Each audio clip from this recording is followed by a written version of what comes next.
सवीर्यं करवावहै तेजस्विनावधीतमस्तु मा विद्विषावहै।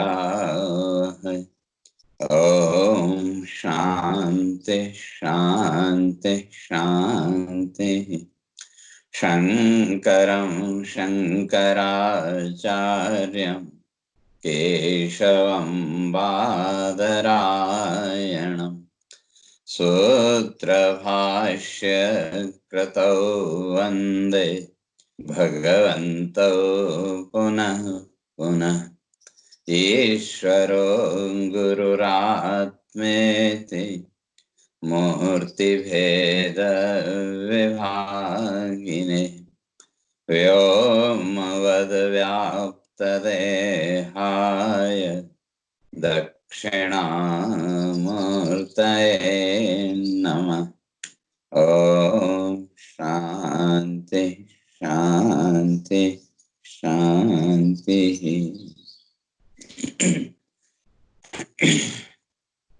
तो विचार चल रहा था,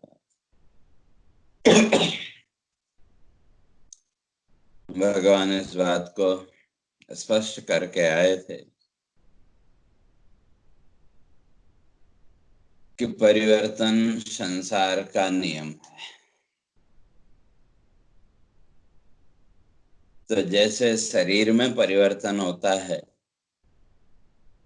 देहिनोऽस्मिन् यथा देहे कौमारम यौवनम जरा, बचपन, युवावस्था, फिर अंत में वृद्धावस्था, जरा, मृत्यु, जन्म, ये सब इस शरीर की अवस्थाएं हैं और ये अवस्थाएं समय के साथ बदलती रहती हैं। लेकिन जिसके होने से ये शरीर की अवस्थाएं हैं, तो वो तो नहीं बदला। अब चाहे हम उसको मैं कहें, आत्मा कहें, जो भी कह लें, तो उस तत्व को जानने के बाद और संसार के इस परिवर्तन के रहस्य को जानने के बाद भगवान कहते हैं धीरस् तत्र न मुह्यति। जो धीर है, धीर का अर्थ धी माने बुद्धि। तो जो निरंतर अपनी बुद्धि का उपयोग करता है, जो विचार का उपयोग करता है, तो जो विचारशील व्यक्ति है का वो इस संसार के परिवर्तन में मोहित नहीं होता, अर्थात इस संसार के साथ अटैच नहीं होता। करता सब कुछ है और करना भी पड़ेगा। इस संसार में है तो जहां भी हैं, जिस स्थिति में भी जीवन में हैं, वहां के हमारे जो भी कर्तव्य कर्म हैं वो तो हमको करने ही हैं। अब अंतर ये है कि उसके साथ हम अटैच होकर वो करते हैं या उससे डिटैच होकर हम वो करते हैं, वो हमारे ऊपर है। इसलिए जो विचारशील व्यक्ति है, तो भगवान कहते हैं वो इन सब में मुग्ध नहीं होता। तो क्यों? ये संसार का सुख दुख, सर्दी गर्मी, ये सब क्या है? तो भगवान आगे उसी बात को स्पष्ट करते हैं कि मात्रा स्पर्शास्तु कौन्तेय शीतोष्ण सुख दुःखदा आगमा अपायिनः अनित्या तितिक्षस्व भारत। भगवान कहते हैं भाई जीवन में तितिक्षा चाहिए, क्यों? ये संसार के जो भी पदार्थ हैं, सर्दी गर्मी बरसात, तो उसी तरह से जीवन में सुख और दुख ये भी आएंगे। जो भी हमारा प्रारब्ध भोग होगा, चाहे वो सुख का हो चाहे दुख का हो, जिसमें जो हमारा प्रारब्ध सामने आएगा वो हमको पूरा करना पड़ेगा। अब चाहे प्रारब्ध कहें या भाग्य कहें, तो उस प्रारब्ध में भाग्य में केवल दो चीजें हैं, सुख या दुख। लेकिन लोगों ने उस प्रारब्ध को भी वस्तुओं के साथ जोड़ दिया। जैसे किसी को कोई बड़ी अच्छी जॉब मिल गई और बड़ा अच्छा कुछ मिल गया संसार में, तो हम कहते हैं नहीं, उसका तो प्रारब्ध बड़ा अच्छा है, उसका तो भाग्य बड़ा अच्छा है। लेकिन वो जो भी जीवन में प्राप्त किया, जो भी भौतिक वस्तुएं, चाहे वो जॉब है या दूसरी चीजें हैं, तो उन सब के माध्यम से भी जीवन में सुख और दुख, इन दो के अतिरिक्त और क्या मिला? बचपन से लेकर के आज तक के पूरे जीवन का हम विश्लेषण करके देखें तो सुख और दुख, इन दो के अतिरिक्त और कुछ नहीं मिला। और ये तो प्रारब्ध के अनुसार आएगा। हाँ, उसके लिए निमित्त क्या बनता है वो एक अलग चीज है। और जो निमित्त है, उस सुख दुख का जो कारण है, उसको भी हम पूरी तरह से हटा नहीं सकते। थोड़ा बहुत उसमें हम आगे पीछे कर सकते हैं, थोड़ा बहुत परिवर्तन कर सकते हैं, लेकिन उस निमित्त को भी हम पूरी तरह से मिटा नहीं सकते। तो इसलिए भगवान कहते हैं ये सब तो क्या है, मात्रा स्पर्श। सुख दुख हो, सर्दी गर्मी हो, ये सब मात्रा पर निर्भर है, क्वांटिटी। और वो जो मात्रा है सुख दुख की जीवन में, वो डिपेंड करते हैं हमारे एक्सपेक्टेशंस पर। और मनुष्य ने अपनी इच्छा, अपने एक्सपेक्टेशंस को इतना बड़ा कर रखा है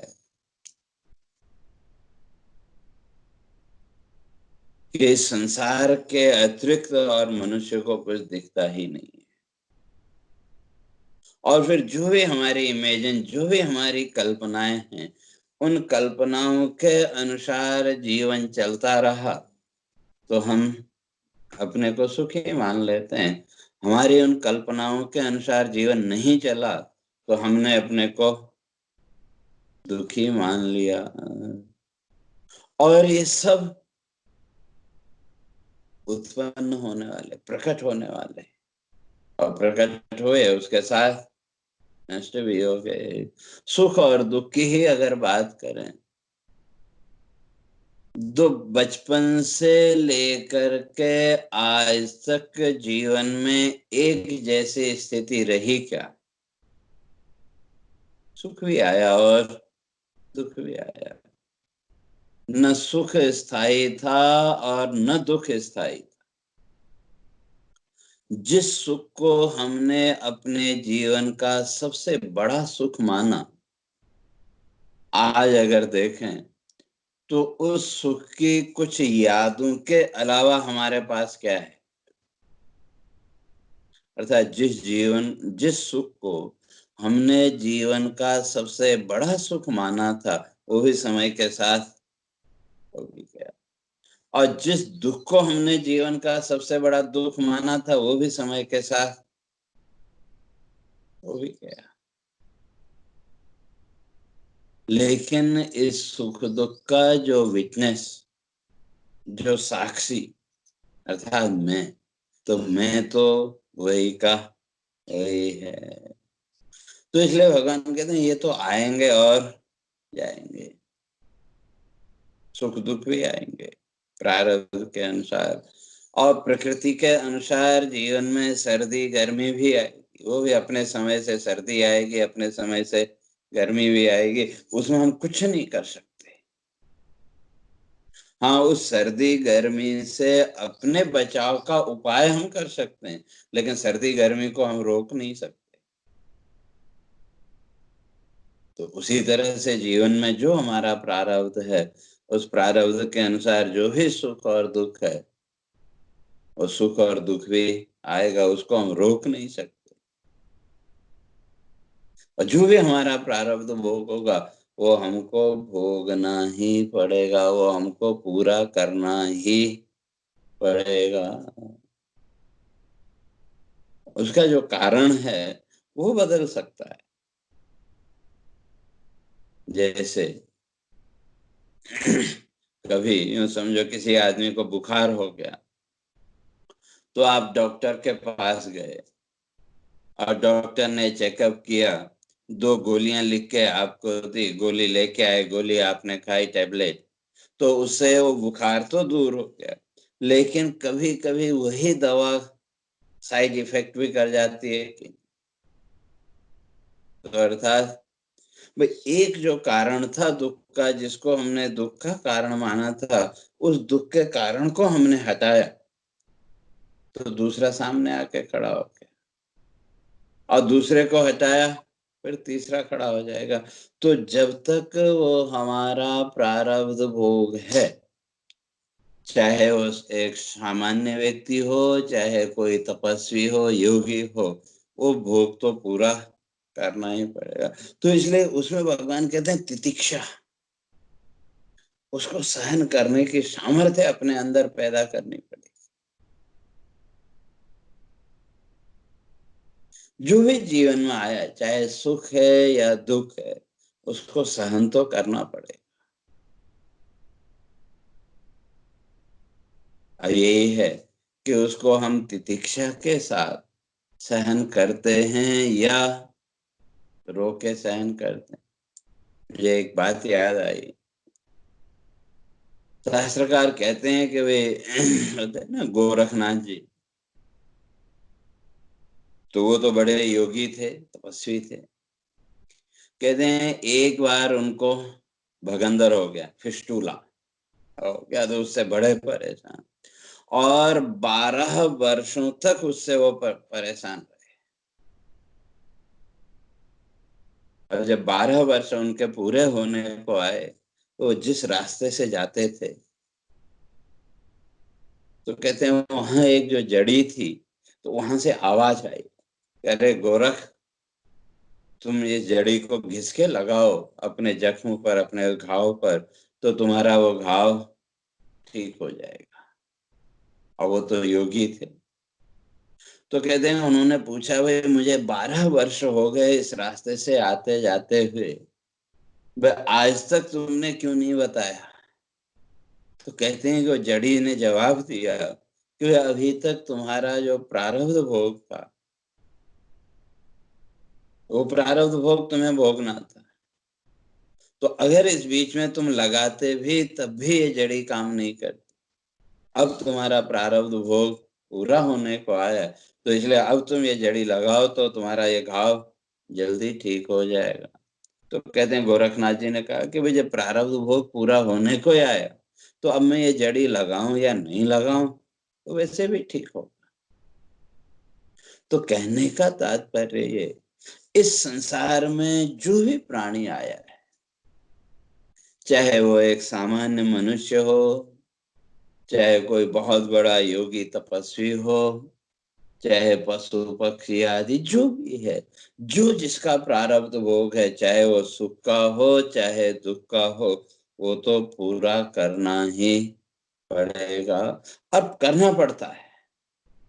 बस अब सामान्य व्यक्ति और विचारशील व्यक्ति में अंतर यही है कि वो सामान्य व्यक्ति बस उसी एक बात को पकड़ के बैठ जाता है कि हाँ ये ऐसा क्यों हुआ, ऐसा किया होता तो ऐसा होता, ऐसा किया होता तो ऐसा होता।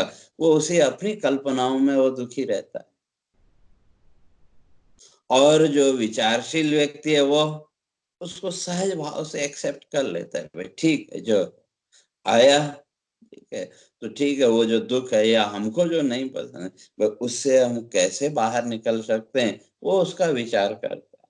और अगर हमारे अनुकूल है परिस्थितियां, तो उस परिस्थिति को हम और ज्यादा कैसे डेवलप कर सकते हैं, तो एक जो विचारशील व्यक्ति है वो इसका विचार करता है, तो वो जो सुख दुख है उसका बोझा अपने ऊपर नहीं लाता। और एक सामान्य व्यक्ति, सुख आया है जीवन में, तो उसका भी बोझा, एक बर्डन हमने अपने ऊपर डाल लिया, और दुख आया तो उसका भी एक बर्डन हम अपने ऊपर डाल लेते हैं। और उसका परिणाम जीवन में न सुख का आनंद उठा पाए और न दुख का आनंद उठा पाए। तो इसलिए भगवान कहते हैं तांस तितिक्षस्व, इनमें तितिक्षा, तितिक्षा का अर्थ दोनों को समान भाव से स्वीकार करना। जिस तरह से हम सुख के भाव को स्वीकार करते हैं, उसी तरह से दुख के भाव को भी स्वीकार करना। जब जीवन में सुख आया, सब परिस्थितियां हमारी कल्पना के अनुकूल हैं, हमारे मन के अनुकूल हैं, तो उस समय कोई हमसे पूछे भाई क्या हाल है, तो आदमी तुरंत बोलता है कि भगवान की बड़ी दया है।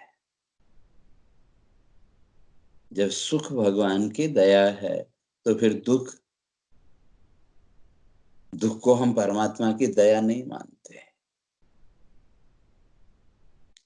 और सुख और दुख ये तो जीवन के दो अनिवार्य अंग हैं। किसी ने एक बड़ी अच्छी बात कही, वो कवि लिखते हैं कि जीवन की बगिया में जितनी कलियां उतने कांटे हैं, वह जीवन रह गया अधूरा जिसने अलग अलग ये बांटे। और मनुष्य के जीवन की स्थिति यही है, हमने हमारा पूरा जीवन सुख और दुख को अलग करने में ही हमने बिता दिया, और उसके कारण न हम सुख को स्वीकार कर पाए और न दुख को स्वीकार कर पाए। वो तितिक्षा हम अपने जीवन में नहीं ला पाए, न सुख को सहन करने की, न दुख को सहन करने की। सुख आया तो वहां भी हम व्यथित हो गए, दुख आया तो वहां भी हम पीड़ित हुए। इसलिए भगवान कहते हैं तांस तितिक्षस्व, इनमें तितिक्षा, इन दोनों को सहज भाव से स्वीकार करने की सामर्थ्य अपने अंदर पैदा करो। क्यों, ये तो आएंगे और जाएंगे, सुख भी आएगा दुख भी आएगा, और जैसे आए वैसे जाएंगे भी। और इनके लिए आप प्रयत्न करो चाहे नहीं करो, जो प्रारब्ध में होगा वो आए। इस संसार में अगर हम देखें, कोई भी व्यक्ति, कोई भी प्राणी ऐसा है कि जो दुख के लिए प्रयास करता हो? दुख के लिए कोई प्रयास नहीं करता। सब प्राणी सुख जीवन में मिले, हमारे पूरे जीवन का प्रयास, पूरे जीवन में कोशिश यही होती है कि हमारा जीवन सुखी रहे। लेकिन इस सब करने पर भी बिना प्रयास के जीवन में दुख आता है कि नहीं? तो जिस तरह से बिना प्रयास के जीवन में दुख आता है, तो उसी तरह से जो हमारा प्रारब्ध होगा वो भी हमारे जीवन में वो आएगा, भले ही उसके लिए हम प्रयास करें या न करें। तो फिर जो आना ही है, जिसको हम टाल नहीं सकते, जिसको स्वीकार करने के अतिरिक्त, जिसको एक्सेप्ट करने के अतिरिक्त हमारे पास कोई दूसरा ऑप्शन है ही नहीं, तो फिर उसको लेकर के हमें अपने ऊपर एक बर्डन क्यों डाल रहे हैं, एक बोझा अपने ऊपर क्यों डाल रहे हैं कि हाय ऐसा किया होता तो ऐसा होता, ऐसा किया होता तो ऐसा होता। लेकिन हमारा सारा जीवन का चिंतन इसी में बीत जाता है कि हमने ऐसा किया होता तो ऐसा होता, ऐसा किया होता तो ऐसा होता। बस उन्हीं चिंताओं का बोझा लेकर के हम चलते रहते हैं, और कभी जीवन का आनंद हम उठा ही नहीं पाए। इसका अर्थ ये नहीं कि वे हम अपनी ड्यूटी, अपना कर्तव्य कर्म नहीं करें, ऐसा नहीं। शास्त्रकार कहते हैं कर्तव्य तो करना पड़ता, और यत्ने कृते यदि न सिद्ध्यति को अत्र दोषः। यत्न करने पर भी, कोशिश करने पर भी जैसा हम चाहते थे वैसा हमको नहीं मिला, तो शास्त्रकार कहते हैं कि उसके लिए फिर अपने को दोषी मत मानो। और समस्या यही है कि हमने कोशिश की, सभी कोशिश करते हैं सुख के लिए, तो वो सुख की परिस्थिति जीवन में नहीं आई तो फिर उसके लिए कहीं न कहीं हम अपने कोई दोषी मानने लगते हैं। फिर वही उसी दुख में, उसी चिंता में डूबे रहते हैं। ऐसे किया होता तो ऐसा होता, ऐसा किया होता तो ऐसा होता। बस उसी बोझे को लेकर के हम और चलते रहते हैं। तो इसलिए भगवान कहते हैं कि तांस तितिक्षस्व, उसमें तितिक्षा रखो। सहन तो करना पड़ेगा। तो फिर जब सहन करना ही है, उसके अलावा हमारे पास कोई सेकंड ऑप्शन है ही नहीं, तो फिर उसको सहज भाव से क्यों ना हम स्वीकार करें। और जिस दिन ये समत्व का भाव, सुख और दुख, इन दोनों को समान भाव से स्वीकार करने की सामर्थ्य हम अपने अंदर पैदा कर लेंगे, सुख आया तो भी ठीक, दुख आया तो भी ठीक। जिस दिन इन दोनों को सहज भाव से हम एक्सेप्ट करने की पावर अपने अंदर क्रिएट कर लेंगे, उस दिन इस संसार के सुख दुख के भाव से ऊपर उठ जाएंगे। उस दिन न सुख हमको सुखी कर पाएगा और न दुख हमको दुखी कर पाएगा। लेकिन हमारा जो कर्तव्य कर्म है, हम जहाँ भी हैं जीवन में, जिस स्थिति में भी हैं, वहाँ हमारा जो कर्तव्य कर्म है वो तो हमको करना ही है। तो उसके साथ फिर जो हमारा अटैचमेंट था, वो अटैचमेंट भी कम हो जाएगा धीरे धीरे। और जब अटैचमेंट कम होगा तो हमारी एक्सपेक्टेशंस भी कम होंगी। तो ये दोनों एक दूसरे से जुड़े हैं। जितना एक्सपेक्टेशंस हमारी कम होंगे उतना ही हमारा अटैचमेंट कम होगा, और जितना अटैचमेंट हमारा कम होगा उतनी हमारी एक्सपेक्टेशंस भी कम होती जाएंगी। कि जो कुछ भी हम जीवन में चाहते हैं, या जीवन से जो कुछ भी हमने चाहा, सारी बातें, सारी इच्छाएं आज तक पूरी हुई क्या?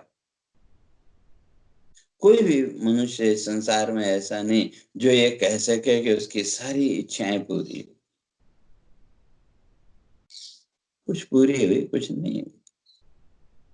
लेकिन हमने अपनी उन इच्छाओं का जाल इतना फैला रखा है, हम उस इच्छा के जाल से बाहर निकल ही नहीं पाते। तो इसलिए भगवान कहते हैं तांस तितिक्षस्व। इसलिए सबसे पहले वो तितिक्षा, अपने अंदर सुख और दुख या जीवन की जो भी परिस्थितियां हैं, उन परिस्थितियों को स्वीकार करने की सामर्थ्य व्यक्ति को अपने अंदर पैदा करनी चाहिए। क्योंकि उन परिस्थितियों में जो भी लाइफ सिचुएशंस हैं, उनको एक्सेप्ट तो हमको करना पड़ेगा। उसके अलावा हमारे पास कोई ऑप्शन है ही नहीं। चाहे वो सुख की परिस्थिति हो जीवन में, चाहे दुख की परिस्थिति हो, एक्सेप्ट तो हमको करना ही है।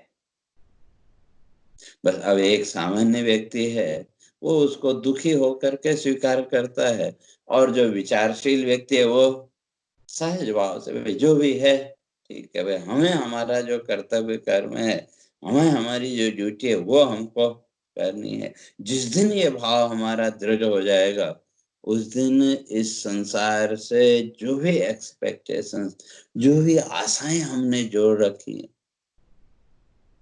वो धीरे धीरे अपने आप दूर हो जाएंगी। क्योंकि जो भी आशाएं हमने जोड़ रखी हैं, जो भी हमने कल्पनाएं की हैं, जरूरी नहीं वो पूरी हो। हाँ, हमारा जीवन का जो प्रारब्ध भोग है, जो भी सुख दुख है, वो हमको मिलेगा। अब उसके लिए निमित्त क्या बनता है वो एक अलग चीज। तो इसलिए भगवान कहते हैं तांस तितिक्षस्व, वो तितिक्षा। और वो तितिक्षा का जो फल है, तो आगे भगवान स्पष्ट करते हैं कि यम हि न व्यथयन्ते ते पुरुषं पुरुषर्षभ सम दुःख सुखम धीरम सो अमृतत्वाय कल्पते। ऐसा जो साधक जिसने अपने जीवन में तितिक्षा के भाव को मजबूत कर लिया। ये एक दिन में हो जाएगा ऐसा नहीं है। क्यों? हमारे चित्त में, हमारे मन में इतनी कल्पनाएं, इतनी आशाएं हमने बांध के रखे हैं कि हमको भी नहीं पता। हमारा जो अनकॉन्शियस माइंड है, उस चित्त में कितने संस्कार हैं, कितनी अपेक्षाएं, कितनी आशाएं हैं, वहां तक तो हम पहुंच ही नहीं पाए। ऊपरी जो हमारा मन है, बाहरी जो मन है, वहां की थोड़ा बहुत जानकारी हमको है।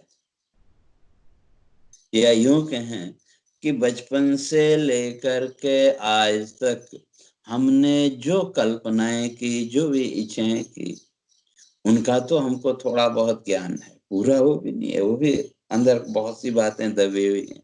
क्यों? वो दृश्य सामने आया तो हमारे वो भाव निकल के सामने आते हैं। लेकिन अनेक जन्मों की वो इच्छाओं के जो कर्म संस्कार हैं, वो तो हमारे उस अवचेतन में, अनकॉन्शियस माइंड में बैठे हुए हैं। तो इसलिए वो समय समय पर सुख और दुख देने के लिए वो प्रकट होंगे। और जब वो भाव प्रकट हुए तो वो भाव हमको सुखी भी करेंगे और दुखी भी करेंगे, दोनों चीजें आएंगी।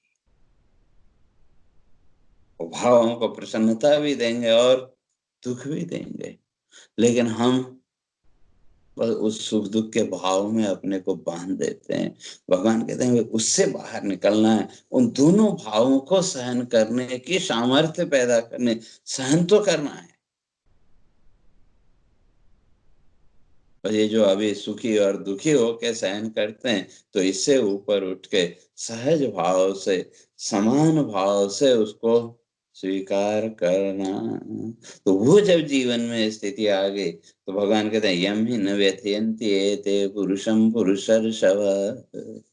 तो जब ये सुख और दुख का वो जो साधक है, जब उसको ये पीड़ा नहीं देंगे, अर्थात जब जीवन में सुख और दुख दोनों के प्रति एक समानता का भाव, एक सहजता का भाव जब हमारे जीवन में आ गया, तो ये फिर उसको, उस ऐसे साधक को ये पीड़ा नहीं देंगे।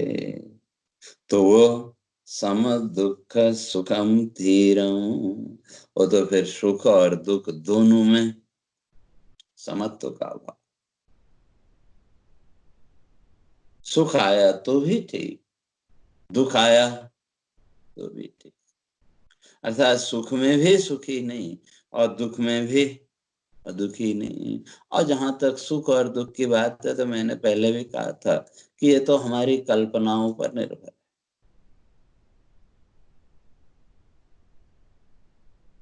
हमने जो कल्पनाएं की थी, उन कल्पनाओं के अनुसार जीवन चला तो हमने अपने को सुखी मान लिया, उसके अनुसार नहीं चला तो हमने अपने को दुखी मान लिया। और एक व्यक्ति के सुख की स्थिति दूसरे के लिए दुख का कारण भी बन सकती है। इसलिए अगर सुख और दुख की हम बात करें, तो सुख और दुख की अगर हम परिभाषा करें, उसकी व्याख्या, डेफिनेशन, तो एक ही डेफिनेशन हो सकती है। वो ये है कि जो हमारी कल्पनाएं हैं, जो लाइफ को लेकर के जो हमारे एक्सपेक्टेशंस हैं, उन एक्सपेक्टेशंस के हिसाब से हमारी लाइफ चलती रही तो हमने अपने को सुखी मान लिया। और हमारे उन एक्सपेक्टेशंस के अनुसार लाइफ नहीं चली तो हमने अपने को दुखी मान लिया। उसके अलावा सुख और दुख की कोई डेफिनेशन, कोई व्याख्या है ही नहीं। तो इसलिए भगवान कहते हैं कि वे जिसने अपने आप को इस भाव से ऊपर उठा लिया, सुख और दुख दोनों में समानता का भाव, ऐसा जो विचारशील व्यक्ति है, सो अमृतत्वाय कल्पते, तो वो अमृतत्व का अधिकारी है, अर्थात वो मोक्ष का अधिकारी हो सकता है। अधिकारी की अगर बात करें तो वो अधिकारी नहीं बल्कि वो मुक्त ही है। क्यों? जब सुख और दुख इन दोनों भावों से हमने अपने को ऊपर उठा लिया, तो फिर नए नए संकल्प, नई नई कल्पनाएं किसके लिए करेंगे? अभी तक तो क्या है, सुख आया तो भी हम उसके साथ नए नए संकल्प करने लगते हैं। अब ये सुख मिल गया तो चलो कल ऐसा करेंगे तो ये होगा, ऐसा करेंगे तो ये होगा। नए नए संकल्प हमने किए। और दुख आया तो वहां भी हमने नए नए संकल्प किए।